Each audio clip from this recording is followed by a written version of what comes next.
ఎస్ఎండిసి ప్రేక్షకులకు నమస్కారం. నేటి వార్తలకు స్వాగతం.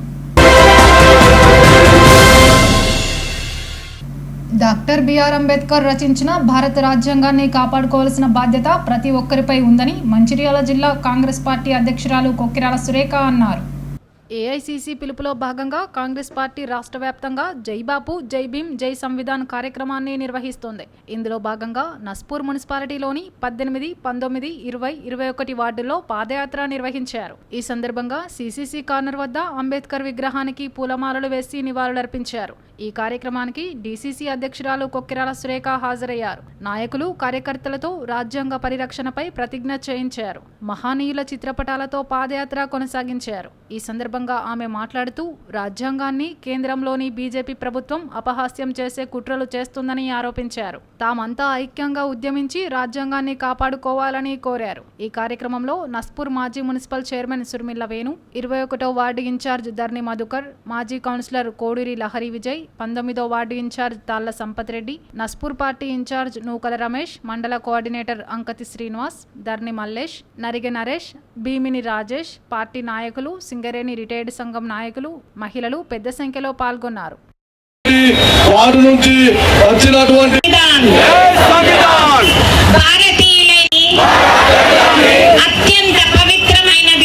అత్యంత పవిత్రమైన భావిస్తాము. నిర్మించుకోవడానికి ఆలోచన అవకాశాల్లో నడిపించడానికి కుల ఏ రకమైన సమాన హక్కులు పరిణామాలు రాజ్యాంగ స్ఫూర్తిని అహర్నిశలు అనగారిన వర్గాల వాళ్ళకు కూడా అందరితో పాటు సమాన అవకాశాలు కల్పించి రిజర్వేషన్లు కల్పించింది మన రాజ్యాంగం ద్వారా అంబేద్కర్ గారు. అయితే మనందరికీ సమాన హక్కులు, ముఖ్యంగా మనం ఇంతమంది స్త్రీలం ఉన్నాం, మనకి రాజ్యాంగం ద్వారా కుల మత వర్ణ లింగ విచక్షణ అనేది లేకుండా ప్రతి ఒక్కరికి సమాన హక్కులు అనేటివి వచ్చినాయి. ఇవాళ ఆడవాళ్ళం బయటకు వచ్చి వీధుల్లోకి వచ్చి రాజకీయాల్లోకి వచ్చి మనం పోరాటాలు చేస్తున్నామంటే దానికి కారణం రాజ్యాంగం మనకిచ్చిన ఓటు హక్కు, మనకిచ్చిన ఈ అన్ని అంశాల్లో కూడా మనం బయటకు వచ్చి పాల్గొనే హక్కు మనకు రాజ్యాంగం కల్పించింది. ఇవాళ చాలా మంది సగం మంది కౌన్సిలర్లు ఉన్నారు ఇక్కడ. దానికి కారణం ఏంటి అని అంటే ఆ రోజు కాంగ్రెస్ పార్టీ మహిళలకి రిజర్వేషన్ ఇచ్చి స్థానిక సంస్థలలో మహిళా ప్రతినిధులు కూడా ఎన్నికై వాళ్ళు కూడా ఈ దేశ అభివృద్ధిలో వాళ్ళు కూడా పాల్గొనేటట్టు మనకు రాజ్యాంగం అవకాశం ఇచ్చింది. మనం ఎంత అభివృద్ధి చెందింది అన్న అమెరికాలో ఇప్పటి వరకు ఆ దేశానికి ఒక మహిళ అధ్యక్షురాలు కాలేదు. మన దగ్గర ఎప్పుడో ఇందిరాగాంధీ గారు మొట్టమొదటి మహిళా ప్రధాని అయ్యారు. అట్లనే వాళ్ళు ఎన్నో దశాబ్దాలు పోరాటం చేస్తే అక్కడ ఓటు హక్కు వచ్చింది. మనకు స్వాతంత్రం వచ్చినాడే ఆడవాళ్ళకు కూడా అందరితో పాటు మగవాళ్ళతో పాటు ఓటు హక్కు అనేది లభించింది. అమ్మ అట్లాంటి రాజ్యాంగాన్ని ఇవాళ బీజేపీ వాళ్ళు మన రాజ్యాంగ విలువలకు తూట్లు పడుస్తూ మన లౌకిక వాదాన్ని కాలరాస్తూ ఇవాళ మతాల మధ్య వర్గాల మధ్య చిచ్చు అనేది పెట్టి వాళ్ళ రాజ్యాన్ని సుస్థిరం చేసుకోవాలని చూస్తున్నారు. మనది లౌకిక రాజ్యం అని ఒక్కసారి గుర్తు చేసుకుందాం, మన రాజ్యాంగ విలువల్ని కూడా గుర్తు చేసుకుందాం అని మన రాజ్యాంగాన్ని పరిరక్షించుకున్నామని వాడవాడన మనం ఈ జై సంవిధాన్ అనే కార్యక్రమాన్ని చేపట్టడం జరిగింది. ఈ రోజు ఇన్ని సంవత్సరాల తర్వాత కూడా వీళ్ళందరినీ మనం ఈ గడపల్లోకి తీసుకోవాల్సిన దౌర్భాగ్యం ఎందుకు వచ్చిందని అంటే నరేంద్ర మోడీ 10 సంవత్సరాలు పాలించి మొన్న ఎలక్షన్ లో ఏమన్నాడంటే మాకు కనుక 400 ఎంపీ సీట్లు వస్తే ఖచ్చితంగా భారత రాజ్యాంగాన్ని మారుస్తామన్నారు. ఇలా భారత రాజ్యాంగం కనుక మార్చినట్లయితే ఈ రోజు ఇంత స్వతంత్రంగా ఇంత స్వేచ్ఛగా మనందరం ఇక్కడ నిలబడే వాళ్ళం కాదు. ఇలా భారత రాజ్యాంగం ద్వారా వచ్చిన హక్కుల ద్వారానే వచ్చిన స్వేచ్ఛ ద్వారానే ఇవాళ మన అందరం కూడా సమానంగా సమాన హక్కుల ద్వారా సమాన స్వేచ్ఛ ద్వారా మనందరం కూడా జీవించడం జరుగుతుంది. ఏదైతే బీజేపీ వాళ్ళు బాబాసాహెబ్ అంబేద్కర్ ని అవమానిస్తూ ఇంతకుముందు పెద్దలు కూడా చెప్పారు, అంబేద్కర్ ని స్మరిస్తే ఏమొస్తున్నారు, ఖచ్చితంగా అంబేద్కర్ ని సాధించుకోవాల్సిన అవసరం ఆ బాధ్యత మనందరి మీద ఉన్నది. ఇవాళ అంబేద్కర్ గారే కనుక లేకపోతే ఇవాళ పరిపాలన ఉండేది. గతంలో రాజులు ఎట్లా పరిపాలించారో ఆ రకంగా పరిపాలన ఉండేది. ఇవాళ రాజ్యాంగం వల్లనే, రాజ్యాంగ హక్కుల వల్లనే మనం ఈ రోజు ఇంత స్వతంత్రంగా ఇంత స్వేచ్ఛగా జీవించగలుగుతున్నాం. కాబట్టి దయచేసి ప్రజలారా ఒక్కసారి ఆలోచన చేయండి. ఖచ్చితంగా ఇలా రాజ్యాంగాన్ని కాపాడుకోవాల్సిన బాధ్యత కానీ ఆ హక్కు కానీ మన మీద ఉన్నది. ఖచ్చితంగా భారత రాజ్యాంగాన్ని కాపాడుకోవాలి. భారతదేశానికి స్వతంత్రం తెచ్చినటువంటి బాపు కానీ మిగతా సమరయోధులు కానీ అదేవిధంగా అంబేద్కర్ గారి ఆయన కాపాడుకోవాల్సిన బాధ్యత మన మీద ఉన్నది. రాసిన అంబేద్కర్ గారి గురించి మరి నిండు పార్లమెంటు సభలో అమిత్ షా, హోంమంత్రి అమిత్ షా గారు అంబేద్కర్ అంబేద్కర్ అంబేద్కర్ అని 6 సార్లు అంటూ అంబేద్కర్ గారిని ప్రతిసారి అంబేద్కర్ గారి పదాన్ని మనం వాడితే ఏమొస్తుంది, అంబేద్కర్ గారు కాకుండా దేవునికి దండం పెట్టుకుంటే పుణ్యం వస్తుంది అన్నారు. ఓకే, దేవునికి దండం పెట్టుకుంటే పుణ్యం వస్తుంది కరెక్టే, కానీ కనబడని దేవుని కన్నా కనిపించే దేవుడు మొన్నటి వరకు ఎప్పుడైతే ఆయన చనిపోయే కంటే ముందు కూడా రాజ్యాంగం రాసి మన అందరి భవిష్యత్తును మరి ఈ రోజు మనం ఈ యొక్క స్థితిలో ఉండడానికి కారణం ఒక బీసీ, ఒక ఎస్టీ, ఒక మైనార్టీ సోదరులందరికీ కూడా, ఒక గోండు లంబాడి సోదరులందరికీ కూడా ఇవాళ రిజర్వేషన్ కల్పించి వారి చదివిన చదువుకు తగ్గట్టుగా ఈ రోజు ఉద్యోగాలు వస్తున్నాయంటే దానికి కారణం కేవలం అంబేద్కర్ గారు. మరి బీజేపీ పార్టీ ఎందుకు వారిని వ్యతిరేకిస్తుందంటే కాంగ్రెస్ పార్టీ రాజ్యాంగం అంబేద్కర్ ద్వారా రాయించింది కాబట్టి వారు నిండు సభలో అంబేద్కర్ గారి అలా అవహేళనలు చేసి మాట్లాడినందుకు మరి ఖండిస్తూ దానికి నిరసనగా మరి ఆల్ ఇండియా కాంగ్రెస్ పార్టీ అధ్యక్షులు మల్లికార్జున ఖర్గే గారి ఆదేశానుసారం, మన తెలంగాణ పార్టీ ఆదేశానుసారం, ముఖ్యంగా మన ఎమ్మెల్యే ప్రేమ్ సాగర్ రావు గారు, అదేవిధంగా జిల్లా అధ్యక్షురాలు సురేఖమ్మ గారి ఆదేశానుసారం ప్రతి వార్డులో తిరిగి ఈ రోజు 4 వార్డులలో ఈ యొక్క ప్రోగ్రాం ఘనంగా నిరసన కార్యక్రమం జరుపుకుంటున్నాం. దయచేసి ఈ కార్యక్రమం నిర్వహించుకున్నది బాపు గారిని, అంబేద్కర్ గారిని, అంబేద్కర్ రాసిన రాజ్యాంగాన్ని అవహేళన చేస్తున్న బీజేపీ నాయకులారా, ఖచ్చితంగా రాబోయే రోజుల్లో మిమ్మల్ని పొందబెట్టే రోజులు ముందట్లే ఉన్నాయి. కేవలం కాంగ్రెస్ పార్టీ మాత్రమే పేద బడుగు బలహీన వర్గాల ఆశాజ్యోతిగా ఉంటూ 10 సంవత్సరాల బీఆర్ఎస్ పాలన కావచ్చు, బీజేపీ పాలన కావచ్చు, అంబేద్కర్ పేరును ఎప్పుడు కూడా వాళ్ళు పిలవలేదు. మన 2023లో కాంగ్రెస్ పార్టీ వచ్చిన తర్వాతనే అంబేద్కర్ గారిని మనం ఘనంగా స్మరించుకుంటూ వారు చేసిన సేవలను మనం గుర్తించుకుంటున్నాం. ఉద్యమ పార్టీ బీఆర్ఎస్ 24 వసంతాలు పూర్తి చేసుకుని 25వ ఏట అడుగు పెడుతున్న సందర్భంగా ఈ నెల 27న వరంగల్లో నిర్వహించే రజతోత్సవ సభకు ఉద్యమ స్ఫూర్తితో మంచిర్యాల జిల్లా నుండి నాయకులు, కార్యకర్తలు చీమల దండుల కదలి రావాలని మంచిర్యాల జిల్లా బీఆర్ఎస్ పార్టీ అధ్యక్షులు చెన్నూరు మాజీ ఎమ్మెల్యే బాల్కసుమన్ పిలుపునిచ్చారు. నస్పూర్లోని మంచిర్యాల జిల్లా బీఆర్ఎస్ పార్టీ కార్యాలయంలో ఏర్పాటు చేసిన విలేకరుల సమావేశంలో ఆయన పాల్గొని మాట్లాడారు. ఉద్యమ నేత కేసీఆర్ గాంధేయ పద్ధతిలో పోరాటాలు చేసి రాష్ట్రాన్ని సాధించి తెలంగాణ తొలి ముఖ్యమంత్రిగా 10 ఏళ్ల పాటు అభివృద్ధి, సంక్షేమంలో దేశంలోనే రాష్ట్రాన్ని అగ్రగామిగా నిలిపారని అన్నారు. ప్రస్తుతం ప్రజలు తమకు ఇచ్చిన ప్రతిపక్ష హోదాను సమర్థవంతంగా నిర్వహిస్తూ కాంగ్రెస్ ప్రభుత్వ తప్పుడు విధానాలపై పోరాడుతున్నామని వ్యాఖ్యానించారు. రజతోత్సవ సభ సందర్భంగా చెన్నూరు, మంచిర్యాలలో చేసిన వాల్ రైటింగ్లను అధికారులు తొలగించడాన్ని ఆయన తీవ్రంగా ఖండించారు. కాంగ్రెస్ ప్రభుత్వం కక్షపూరితంగా కేసీఆర్ ఆనవాళ్లు లేకుండా కుట్రలు చేస్తుందని, అధికారం ఎవరికీ శాశ్వతం కాదన్నారు. గోడలపై కేసీఆర్ పేరును తొలగించవచ్చు, కానీ ప్రజల గుండెల్లో బలంగా నాటుకుపోయిన ఆయనను ప్రజల నుండి విడదీయలేరని అన్నారు. హామీల అమలులో కాంగ్రెస్ ప్రభుత్వం పూర్తిగా విఫలమైందని ఆరోపించారు. ఉమ్మడి ఆదిలాబాద్ జిల్లాలోని ప్రతి నియోజకవర్గం నుండి 3,000 చొప్పున మొత్తం 30,000కు పైగా రజతోత్సవ సభకు తరలి రానున్నట్లు ఆయన తెలిపారు. ఇందుకోసం వాహనాలను ఏర్పాట్లు చేస్తున్నట్లు చెప్పారు. కాంగ్రెస్ కళ్ళలో బైర్లు కమ్మేలా రజతోత్సవ సభ జరుగుతుందని అన్నారు. కాంగ్రెస్ ప్రభుత్వం ఎన్ని కుట్రలు చేసినా సభను విజయవంతంగా కొనసాగిస్తామని ఆయన తెలిపారు. ఈ సమావేశంలో నడిపల్లి ట్రస్ట్ చైర్మన్ విజిత్రావు, చెన్నూరు నియోజకవర్గం బాధ్యులు డాక్టర్ రాజా రమేష్, నస్పూర్ పట్టణ పార్టీ అధ్యక్షులు అక్కూరి సుబ్బయ్య, కార్యదర్శి మేరుగు పవన్, మాజీ మార్కెట్ కమిటీ చైర్మన్ పల్లె భూమేష్, నాయకులు బడికెల సంపత్ కుమార్, పెట్టం లక్ష్మణ్, రాజ్ కుమార్ తదితరులు పాల్గొన్నారు.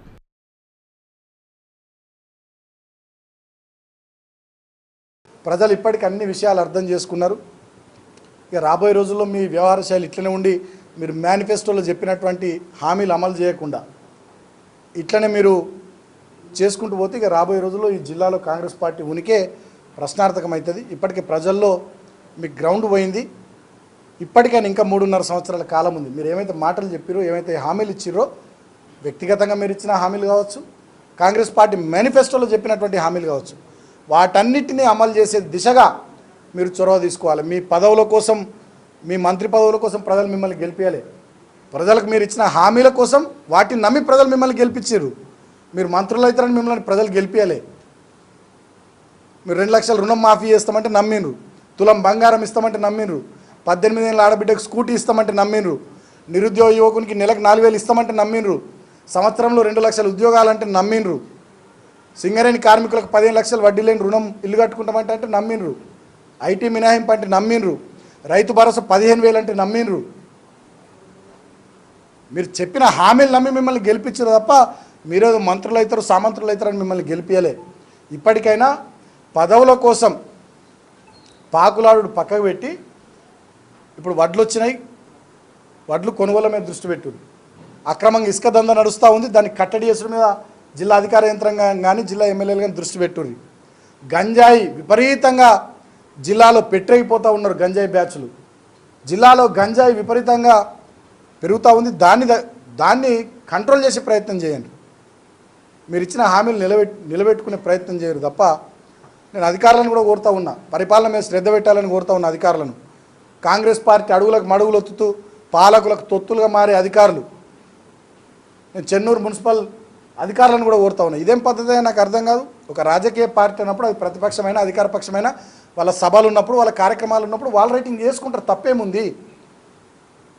వాల్ రైటింగ్లు చేసుకుంటే జరిపేస్తే ఇది ఎక్కడ సంప్రదాయం? పోస్టర్లు వేస్తే చించేస్తే ఇది ఎక్కడ సంప్రదాయం? ఏం నేర్పుతున్నారు మీరు? రేపు మళ్ళీ మేము 3.5 ఏళ్ళకి అధికారంలోకి వచ్చినాక మమ్మల్ని కూడా ఇట్లా చేయమని మాకు తొవ్వ చూపిస్తున్నారా, దారి చూపిస్తున్నారా?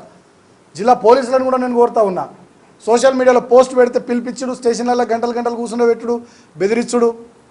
ఆంధ్రప్రదేశ్ రాష్ట్రంలో ఏమవుతుందో గుర్తుపెట్టుకోరు పోలీస్ అధికారులారా. సీనియర్ ఐపీఎస్లే డీజీపీ ఆఫీస్కి పిలిచి కూర్చుని పెడుతున్నారు పొద్దంతా. గుర్తుపెట్టుకోరి, అధికారం ఎవరికి శాశ్వతం కాదు. అధికారం ప్రజలు ఇచ్చేది ప్రజలకు పని చేయమని, ప్రజలకు సేవ చేయమని, అంతే తప్ప ఇదేమి ఏకఛత్రాధిపత్యం కాదు, ఇవేం సామ్రాజ్యాలు కావు. ఎల్లకాలం వీళ్ళే చక్రవర్తులు కాదు కాంగ్రెస్ వాళ్ళు, ఇంకో 20 ఏళ్ళు వీళ్ళే ఉంటారు అనేది ఏం లేదు. అంతా అయిపోయింది కాంగ్రెస్ది. స్థానిక సంస్థల ఎన్నికలు పెడితే తెలుస్తాయి. ఇప్పటికిప్పుడు మా 10 మంది ఎమ్మెల్యేలను తీసుకున్నారు కదా, దమ్ముంటాలతో రాజీనామా చేపించి ఎన్నికలు పెట్టిస్తే ఇవాళ తెలంగాణ ప్రజల మూడేందో తెలుస్తుంది. ఇప్పటికైనా పద్ధతి మార్చుకోవాలని చెప్పి నేను వీళ్ళకి హితవు పలుకుతా ఉన్నా. ఇటువంటి సంప్రదాయాలు, వాల్ రైటింగులు చేస్తే చెరిపేయడాలు, పోస్టర్లు వేస్తే చింపేయడాలు, సోషల్ మీడియాలో పోస్టులు పెడితే బెదిరియడాలు, ఇటువంటివి మంచిది కాదు. జిల్లాలో సంప్రదాయంగా పద్ధతి ప్రకారం మంచి రాజకీయాలు చేద్దాం.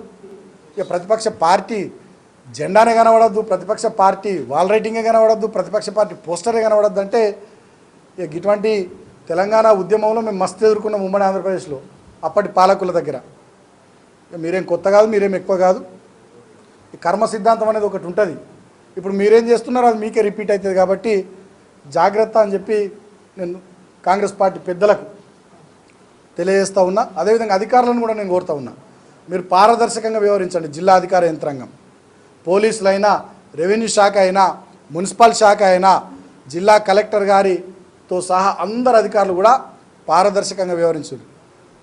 కాంగ్రెస్ పార్టీ కార్యకర్తల్లాగా వ్యవహరించకండి. తర్వాత మీరే తప్పుల్లో పడతారు, మీరే చిక్కుల్లో పడతారు. అది కూడా నేను తెలియజేస్తూ ఉన్నా. సో 27 నాడు జరిగేటటువంటి బహిరంగ సభకు పెద్ద ఎత్తున జిల్లా ప్రజానీకం కూడా కదిలి రావాలని, మంచి ఆ సభను బ్రహ్మాండంగా విజయవంతం చేయాలని పేరు పేరున నేను జిల్లా ప్రజానీకానికి కూడా విజ్ఞప్తి చేస్తూ, మంచిర్యాల జిల్లాలో నిలిచిపోయిన ఆర్టీసీ సేవలు టీఎంసీ మిషన్లో సాంకేతిక లోపం వల్ల ఉదయం 3 గంటల నుంచి బస్సుల సేవలు నిలిచిపోయాయి. ఉదయం 3 గంటల నుంచి బస్సులు బయటకు రావడం లేదు. బస్సులు బయటకు రాకపోవడంతో హైదరాబాద్, ఆదిలాబాద్, గోదావరిఖని, కరీంనగర్ వెళ్లే ప్రయాణికులు తీవ్ర ఇబ్బందులు పడుతున్నారు. సంబంధిత అధికారులు ఎవరు లేక సమస్య పరిష్కారం కాకపోవడంతో డిపోకే బస్సులు పరిమితమయ్యాయి. దీంతో ప్రయాణికులు గంటలు తరబడి బస్టాండ్లో వేచి చూస్తున్నారు. గత్యంతరం లేక ప్రైవేటు వాహనాలను ఆశ్రయిస్తున్నారు.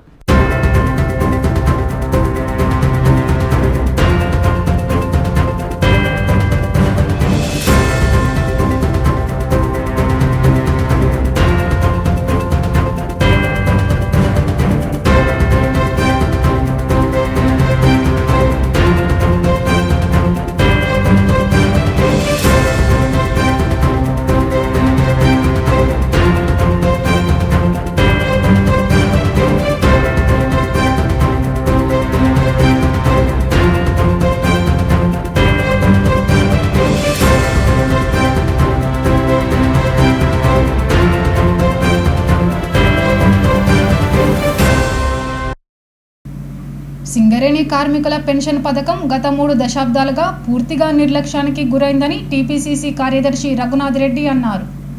శనివారం రామకృష్ణపూర్ పట్టణంలోని కాంగ్రెస్ పార్టీ కార్యాలయం ఆవరణలో కాంగ్రెస్ పార్టీ నాయకులు, ఐఎన్టీయూసీ, యూత్ కాంగ్రెస్ నాయకులు, రిటైర్డ్ సింగరేణి కార్మికులు పెద్దపల్లి ఎంపీ గడ్డం వంశకృష్ణ చిత్రపటానికి పాలాభిషేకం చేశారు. ఈ సందర్భంగా పి రఘునాథ్ రెడ్డి మాట్లాడుతూ సింగరేణి కార్మికుల భవిష్యత్తు పట్ల గత 35 సంవత్సరాలు నిర్లక్ష్యంగా వ్యవహరించిన పాలక వ్యవస్థలకు వ్యతిరేకంగా పార్లమెంటులో ఎంపీ గడ్డం వంశకృష్ణ పలుసార్లు మాట్లాడారని, ఆయన కృషి ఫలితంగానే సింగరేణి కాలరీస్ కంపెనీ ప్రతి టన్నుపై 20 రూపాయల పెన్షన్ ఫండ్ కి కేటాయించిందని తెలిపారు. తద్వారా 140 కోట్ల భారీ నిధి సింగరేణి కార్మికుల పెన్షన్ ఫండ్ కి చేరనుందని అన్నారు. ఇట్టి పథకం అమలు కావడానికి కృషి చేసిన పెద్దపల్లి ఎంపీ గడ్డం వంశకృష్ణకు సింగరేణి కార్మికుల తరఫున కృతజ్ఞతలు తెలియజేస్తున్నామని అన్నారు. ఈ కార్యక్రమంలో రిటైర్డ్ కార్మికులు ఎల్లయ్య, సుధాకర్, గంగయ్య, రాజయ్య, రామయ్య, కాంగ్రెస్ నాయకులు కనకరాజు, గోపురాజం, బైర మల్లేష్, సంజీవరెడ్డి తదితరులు పాల్గొన్నారు. కట్టుకొని చేసినా కానీ మనకు దిగిపోయిన రోజు పెన్షన్ 3000, 4000 ఇట్లా 1500, 2000 వచ్చే పరిస్థితి ఉంది. కానీ మొన్న పార్లమెంటులో వంశీ గారు ఒక మాట మాట్లాడారు. ఏమని, ఈరోజు 1500 పెన్షన్తో భార్య పిల్లల్ని ఎట్లా చదువుకోగలుగుతాడు, కనీసం బస్తా బియ్యం కూడా రావడం లేదు, దీంతో ఎట్లా అనేది ఒక పార్లమెంట్లో ఒక క్వశ్చన్ లేవదీశాడు.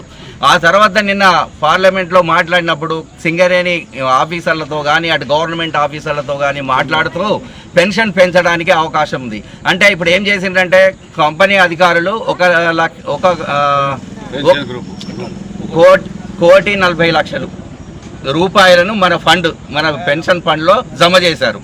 అలాగే ఏమవుతుందంటే ఇప్పుడు ఒక మన బావి ఉంది, ఆ బావిలో నీళ్లు ఉన్నాయి, ఆ నీళ్లు మనం తోడినా కొద్దీ అయిపోతుంటాయి. ఎండాకాలం వచ్చింది, నీళ్ళు అయిపోయినాయి.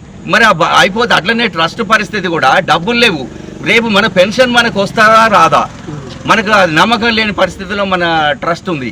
కాబట్టి దానికి ఏం చేశారు మన వంశీ గారు అంటే, దీనికి ఎవరైనా దిగిపోయినా కానీ కార్మికుడు చనిపోయినా భార్యకైనా రావాలి అంటే దానికి మూల నిధి అనేది ఒకటి ఉండాలంటే ఏం చేయాలి.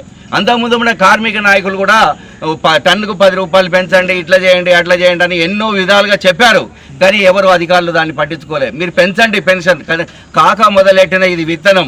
ఈరోజు మన 9వ వేజ్ బోర్డు, 10వ వేజ్ బోర్డు, 11వ వేజ్ బోర్డులో మనకి 20,000, 10,000, 30,000 దాకా వస్తున్నాయి. అంటే ఇప్పుడు 9వ వేజ్ బోర్డు నుండి స్టార్ట్ అయినాయి మనకు 10,000, 8,000, తర్వాత 10వ వేజ్ బోర్డులో 18,000, 20,000, ఇప్పుడు 11వ వేజ్ బోర్డు వచ్చేటప్పటికి 30,000, 25,000 పెన్షన్ దాకా వస్తుంది. అంటే ఆ రోజు కాకబెట్టిన విత్తనం ఈరోజు పెద్ద వృక్షం అయిపోయింది. దాన్ని కాపాడుకోవడం ఎట్లా అనే ఉద్దేశంతో ఈరోజు వంశీ గారు ఒక ప్లాన్ వేశారు. ఆఫీసర్లతో మాట్లాడి ఇటు ఏంటంటే ఒక టన్ను బొగ్గు అమ్మితే దానికి 20 రూపాయలు కట్ చేయాలి. ఎందుకంటే అట్లా తీసుకొచ్చి ఆ నిధులన్నీ మన పెన్షన్లో పెడితే మనకు కానీ మన పిల్లలు పనిచేస్తున్నారు కదా, వాళ్ళకు కూడా నిధులు ఉంటాయి. ఆ నిధులు ఉన్నప్పుడు మనం ఏ ఆఫీసర్ అయినా ఇవ్వగలుగుతాడు పెన్షన్. ఇప్పుడు అక్కడ నిధులే లేవు, నిధులు లేనప్పుడు పెన్షన్ ఎక్కడి నుండి వస్తుంది, మనకి చాలా ఇబ్బందులు పడాల్సిన పరిస్థితి వస్తుంది. కాబట్టి ఈరోజు వంశీ గారు మన కోసం ఎంతో కృషి చేశారు.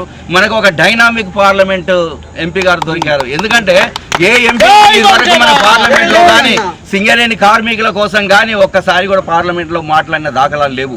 ఈ రోజు మన వంశీ గారు, పెద్దపల్లి ఎంపీ గారు ఈరోజు సింగరేణిలో ఉన్న కార్మికుల కోసం, కార్మికుల పక్షాన మాట్లాడి, ఆయన ఏంటంటే ఆయన ఉద్దేశం కనీసం మినిమం 10,000 ఉండాలి, ఒక కార్మికునికి 10,000 పెన్షన్ రావాలి. అప్పుడు అట్లా అవుతేనే కార్మికుడు బతకగలుగుతాడు అనే ఉద్దేశంతో ఈరోజు మన వంశీ గారు మన కార్మికుల మీద ప్రేమతో మనం గెలిపించినందుకు ఆయన కృతజ్ఞతతో మనకు పనిచేస్తున్నాడు. పార్లమెంటు సభ్యులు స్వర్గీయ కాకా వెంకటస్వామి గారి వారసులు, వారి రాజకీయ వారసత్వాన్ని పుచ్చుకున్నటువంటి పెద్దపల్లి పార్లమెంటు సభ్యులు గౌరవనీయులు గడ్డం వంశకృష్ణ గారి ఆధ్వర్యం లోపల పార్లమెంట్లో జరిగినటువంటి చీరావర్ చర్చలో ఈ సింగరేణి ప్రాంతంలో ఉన్నటువంటి సింగరేణి కార్మిక కుటుంబాలు పెన్షన్ స్కీమ్ చాలా తక్కువ ఉంది. 200, 300, 500 రూపాయలు కనీసం నూనె, ఒక 5 లీటర్ల నూనె కొనుక్కోలేని పరిస్థితిలో ఉంది, దుర్భరమైనటువంటి జీవితాలు అనుభవిస్తున్నారని చెప్పేసి వారు పార్లమెంట్లో చర్చించి ఆ చర్చ ద్వారా కేంద్ర బొగ్గు గనుల శాఖ మంత్రి గారి దృష్టికి తీసుకుపోవడం వల్ల ఈరోజు ఏదైతే సింగరేణిలో ఉన్నటువంటి పెన్షన్ స్కీమ్ ఉందో, పెన్షన్ స్కీమ్కు మూలధనమైనటువంటి డబ్బు లేకపోవడం వల్లనే పెన్షన్ స్కీమ్లో పెంచలేకపోతున్నాం, రానున్న రోజుల్లో ఇవ్వలేనటువంటి ఆలోచనతో సింగరేణి ఉందన్న ఉద్దేశంతో మాట్లాడడంతో కేంద్ర ప్రభుత్వం ఒప్పుకొని సింగరేణి కాలనీస్ ద్వారా 140 కోట్ల రూపాయలు CMPFలో జమ చేయడం జరిగింది. అదే కాకుండా జీడిపిఏ పెరుగుదల అనుగుణంగా పెంచాల్సిన బాధ్యత కోల్ ఇండియాలో ఉన్నప్పటికీ కార్మిక సంఘాలు సక్రమంగా వారి బాధ్యతలను నిర్వహించడంలో కొంచెం విఫలం చెందింది కాబట్టి దాన్ని దృష్టిలో పెట్టుకొని ఎంపీ గారు పార్లమెంటు దృష్టిలో తీసుకువెళ్ళినప్పుడు కేంద్ర ప్రభుత్వము అదేవిధంగా కేంద్ర మంత్రిత్వ శాఖ నిర్ణయం తీసుకొని ప్రతి టన్ను మీద 20 రూపాయలు పెంచినటువంటి మూలధనాన్ని పెన్షన్ స్కీమ్లో జమ చేయడానికి సిద్ధపడుతూ ఈరోజు ప్రిన్సిపల్ సెక్రటరీ ద్వారా ఉత్తరాలు వంశీ గారికి అందజేయడం జరిగింది. నేటి ఎస్ఎండిసి న్యూస్ ఇంతటితో సమాప్తం. తిరిగి ప్రసారమయ్యే ఎస్ఎండిసి న్యూస్లో మళ్ళీ కలుద్దాం. అంతవరకు సెలవు. నమస్కారం.